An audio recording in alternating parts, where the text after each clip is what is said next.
Selama 1 pekan terakhir, sekolah swasta mulai dari tingkat SD sampai SMA melaksanakan daftar ulang sebagai syarat mengikuti tahun ajaran baru. Salah satunya SMA Muhammadiyah 2 Palembang. Menurut Doso Susilo, Kepala SMA Muhammadiyah 2 Palembang, mengungkapkan untuk proses pendaftaran ulang ini setiap siswa diwajibkan untuk melakukan registrasi pembayaran, terutama siswa kelas 10 yang baru diterima. Di tahun ini pihaknya telah menerima sebanyak 150 siswa baru.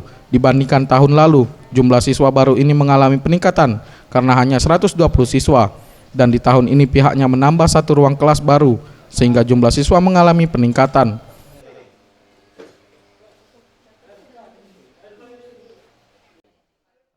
Yang tahun ini kita ada 150 siswa. Jadi 150 siswa dan kita sudah siapkan sesuai dengan program dari pemerintah bahwa dalam satu kelas ini maksimal sampai 34 atau 36 siswa, dan kita proyeksikan bahwa satu kelas ini kita siapkan per kelas 30.